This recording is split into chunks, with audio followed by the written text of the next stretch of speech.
doing a car story time about the pediatric emergency room. And for those who don't know, pediatric emergency room is anyone 18 and under, and emergency rooms specialized for those patients.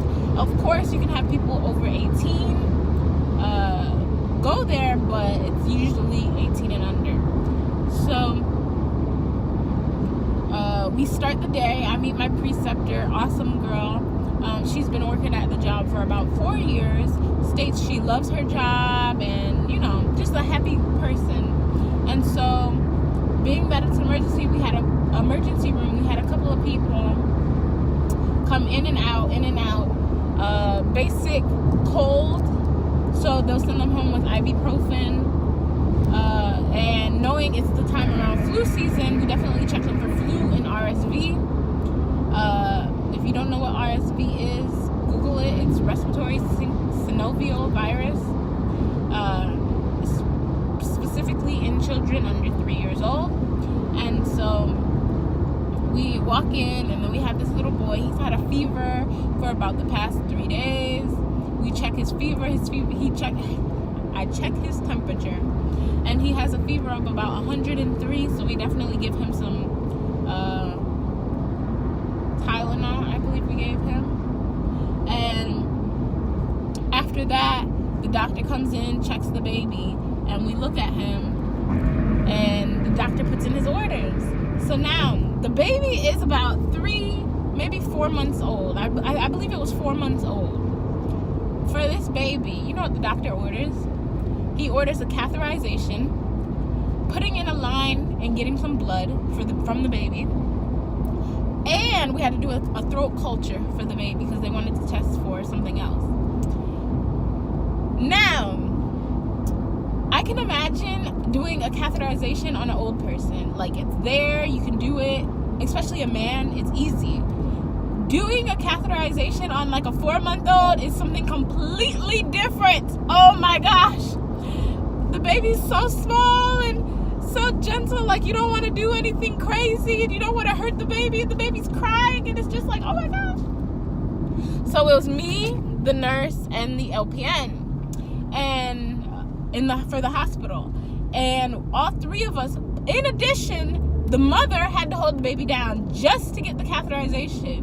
And so you have to catheterize the baby, and they have, literally, it's a little bottle that looks like a bottle, like a baby's drinking bottle. That's what you put the urine in. And so it took about, I'll say about 30 minutes for us to get to catheterize the baby. And during the whole time, the baby's crying, and I'm like, oh, poor baby. You know, I feel so bad, and you don't know, but we're helping you. And throughout this, I'm also thinking of the stages, trust versus mistrust for Erickson's psychosocial behavior. And I'm like, maybe the baby won't trust us. Is this considered like a traumatic experience? Like us doing all these things to this baby? So it's so crazy. And then, so we catheterize the patient. If you don't know what that is getting urine from the patient. We have to stick a tube into the meatus of the baby. Google that if you need to see it, if you're a visual learner. And we catheterize the patient. And then after that, we have to get blood. So the RN lets the LPN go ahead and stick the line within the patient. And so the LPN goes in. I got one side. The mom, she's holding the baby down with her arm across the whole baby. And then the RN is on the same side as the LPN, holding the arm. And the LPN's going ahead and getting the blood. The LPN is attempting. Oops, she missed. She sticks it in. And then right after she sticks in the line blows. If you don't know what that means, like, it's no good. The line, like, ruptures. I don't know how to explain it. So you can't use that line. So she takes a break. She wipes it off. Mind you, this baby has a fever of 103. This baby is crying. This baby is sweating. He was so sweaty. Oh, my goodness. And within this, it's like about 45 minutes in, 50 minutes in. So she wipes off her hands. You know, her gloves are sweaty, so she wipes them off. She goes ahead. She goes in again to try to get the line within the baby. No luck. it blows again. And by now, the baby's like a high, irritable crying. It was so traumatizing. By this point, I have a headache because the baby is crying, and at the same time, I feel so bad. So the baby's still crying. We give the baby a little break for 10 to 15 minutes. Then the mom holds the baby, and it's crazy, the mother-child bond within this patient, because the mom will start singing a song and, you know, holding the baby, and the baby will stop crying. Just stop crying. And that was cool to see. And so we gave the mom a break. We gave the baby a break. Excuse my crusty lips, because I have to go to the store and buy something for my lips. They're dry. Excuse them. Anyways, back to the story. So after we give the mom a break, the RN takes her turn to get the line in. And so the RN goes in on the same arm, looks at the line, you know, puts the tourniquet on, examines the vein before she examines it like 5 times before she wants to actually stick the baby. And so this time the RN gets the line into the baby's crying. After she puts the line in, everything is good. The mom gets to hold the baby and everything. Just to get the line in, I would say it took about another 30 minutes to get the line in. And mind you, we have about 4 patients in the ER right now. After we do that, we do the throat culture. While the baby was crying, she just goes in and whoop and gets the throat culture. And they say if you don't have a gag reflex, you ain't do it right. So, oh my gosh. But that experience alone makes me not want to do pediatrics. Not because I don't like kids, because I love kids. I want to have kids one day.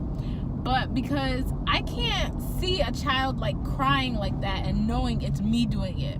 And like seeing sick children and babies, ugh, that is so sad.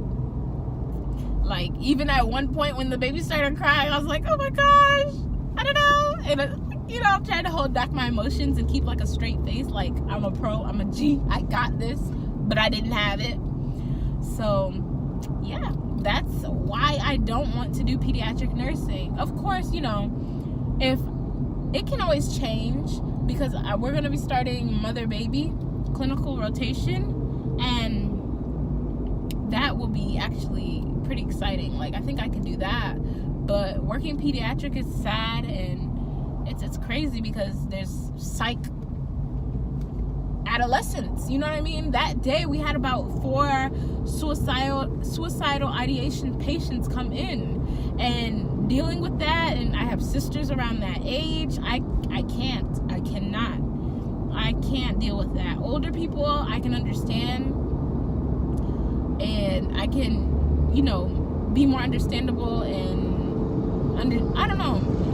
It's not, I wouldn't say that I have no feelings towards old people, you know, being suicidal or dying or whatever, but it's just like more used to it. So yeah, if you like this video, guys, thumbs up, and go ahead and watch that other video if you haven't already, and thumbs up this video. Comment down below what you would have done in that situation, like if that would have deterred you from working with pediatric babies, because that really did something to me. Like, hearing that baby cry, like, are you guys used to that? If you're a mother, are you really used to hearing that baby cry and you're able to like tone it out? Because that's what the nurse said to me. Like, after a while you can tone it out, and no, you're not toning out the baby, it's just you're toning out that crying. So yeah, I hope you guys have a blessed day. Do something productive today, and see you next time, nurse gang.